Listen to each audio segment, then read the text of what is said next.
तेरस धूत गुणे समादाय सत दिवसमंतम पुथु जन अहोसी।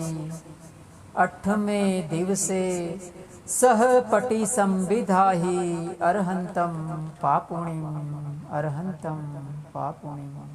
आइए इस एपिसोड में आगे बढ़ते हैं महाकाश्यप और उसके जीवन के अनुसंधान में। हमने अगले 2 एपिसोड में जाना कि महाकाश्यप का जीवन किस तरह का था। उसने अपने अगले जन्म में विपस्सी बुद्ध के काल में किस तरह से भगवान विपस्सी बुद्ध को अपने चीवर का दान दिया था, वो कितना दरिद्र था। ये सब बातों को हमने इससे पहले के एपिसोड में सुना।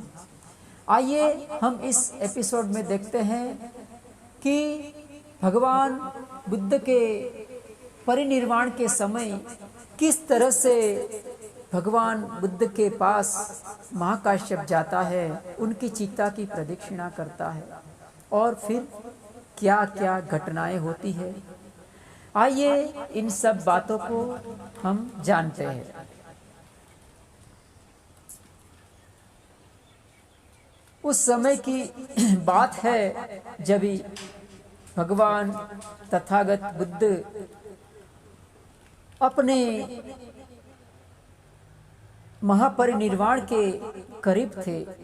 वो अपने शरीर को बराबर त्यागने ही वाले थे। उस समय भगवान बुद्ध के ऊपर उनके अग्र भिक्षुओं में सिर्फ 2 ही अग्र भिक्षु खड़े थे, एक तो आनंद और दूसरा अनिरुद्ध। उसके अलावा सारिपुत्र और महामोगलान भगवान बुद्ध के पहले ही वो काल कर चुके थे। जो महाकाश्यप थे वो दूर कहीं पावा और कुशीनारा के बीच में विहार कर रहे थे अपने भिक्षु संघ के साथ। दूसरी तरफ महाकाश्यप देखते हैं कि कोई एक परिव्राजक अपने हाथों में मंदार पुष्प लिए हुए जा रहा है। तो महाकाश्यप देखते हैं और उनके मन में एक विचार जन्म लेता है कि ये जो मंदार पुष्प है वो साधारण पुष्प नहीं है, वो पृथ्वी पर के धरातल का वो पुष्प नहीं था। तो उनके मन में एक विचार जन्म लेता है कि इस पृथ्वी पर निसंदेह कुछ ना कुछ ऐसी घटना घटी होनी चाहिए जो कि ये मंदार पुष्प का कारण बनी है। तो वो परिव्राजक को महाकाश्यप पूछते हैं कि ये पुष्प, ये फूल कहाँ से आए। तो जो वो परिव्राजक था वो उनको कहता है कि ये बुद्ध, उनका निर्वाण हो चुका है, बुद्ध परिनिर्वृत्त हो चुके हैं, वो वहां से ये फूल मैं लेकर आ रहा हूं। पाली भाषा में उसने ऐसा कहा कि भगवान बुद्ध ने, सुगत ने बहुत जल्दी, बहुत ही शीघ्र परिनिर्वाण प्राप्त कर लिया और इस दुनिया की आंखें से ओझल हो गए। उन्होंने दुनिया की आंखों से वो लुप्त हो गए। अति क्षिप्पम बुद्धो अति क्षिप्पम भगवतो परिनिब्बुतो अति क्षिप्पम सुगतो परिनिब्बुतो अति क्षिप्पम चक्षु लोके अंतर्हितो। ये दुनिया भगवान बुद्ध अपने चक्षु से कहते हैं कि भगवान बुद्ध अपने चक्षु से पूरी दुनिया का दर्शन करते थे। अपने बोधि चक्षु से वो दुनिया को देखते थे और दूसरी दृष्टि से इस संसार को भी भगवान बुद्ध ने धम्म चक्षु दिए थे। तो उसने कहा कि बहुत ही शीघ्र सुगत ने, भगवान ने बहुत ही शीघ्र परिनिर्वाण को प्राप्त हुए, दुनिया का चक्षु से ओझल हो गए।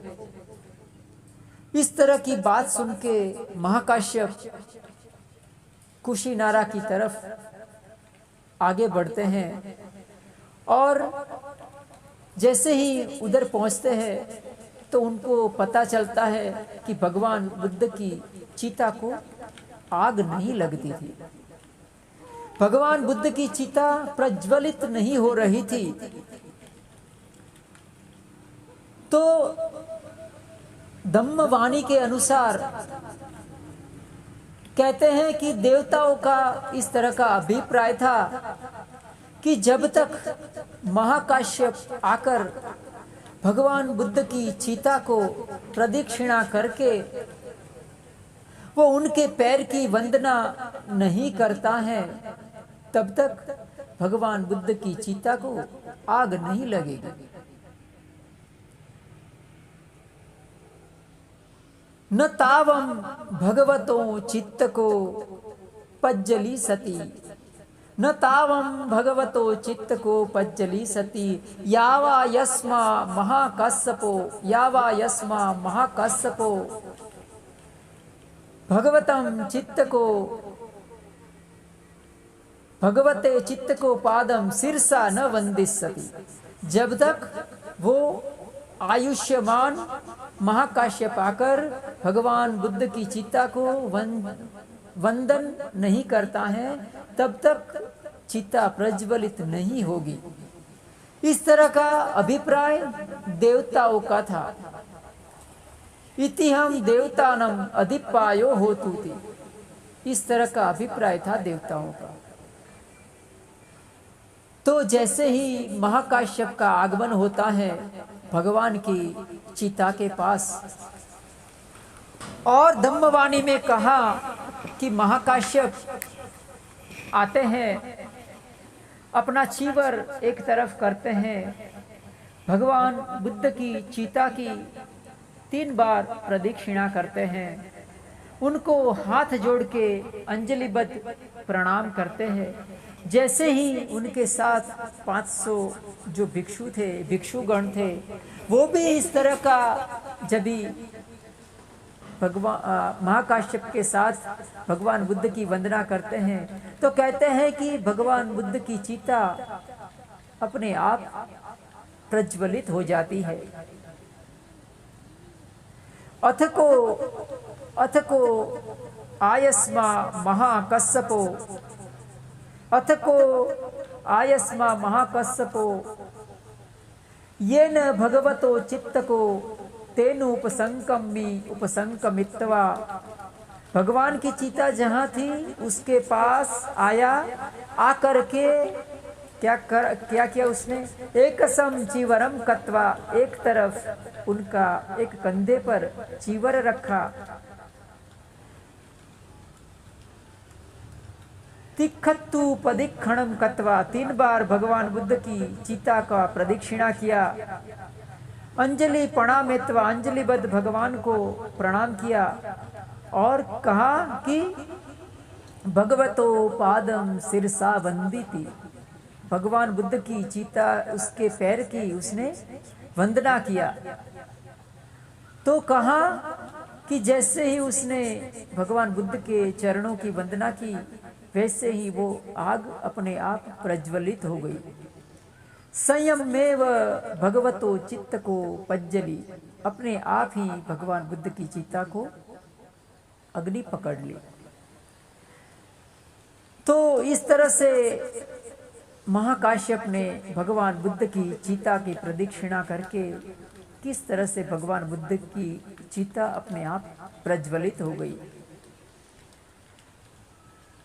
कहते हैं कि महाकाश्यप कहते हैं कि भगवान बुद्ध की जब ही उनका चिता जलकर राख हो जाती है तो उनमें से बड़े बड़े 18 घड़े भरते हैं उनकी धातुओं के, और हर घड़े अलग अलग स्थान पर अलग अलग चैत्य में, स्तूपों में वो घड़ा का दान दिया जाता है।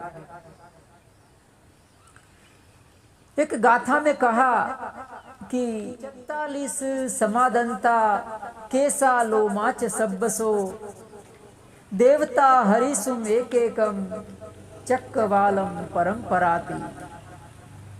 अर्थात चक्रवाल की परंपरा के अनुसार भगवान बुद्ध के जो धातु थे उनमें कुछ 40 समान दंत पंक्तियां, एक एक दांत, उनके एक एक शरीर के रोम और उनका सारा का सारू जो धातु थे वो देवता हरिंसुम एक एक सब ले गए, इंसान भी ले गए और देवताओं में भी उनकी धातु बट गई। इस तरह से भगवान बुद्ध की चीता को महाकाश्यप ने प्रदक्षिणा की और स्वयं में वो जल पड़ी थी। तो ये महाकाश्यप भगवान बुद्ध के शासन में बहुत ही धृतांगधारियों में अग्र हो गए। भगवान बुद्ध ने कहा कि तेरस धूतवादिनम महाकाश्यपो अग्गोति। महाकाश्यप है वो धृतांगधारियों में अग्र थे। तो आज के इस वीडियो में इतना ही।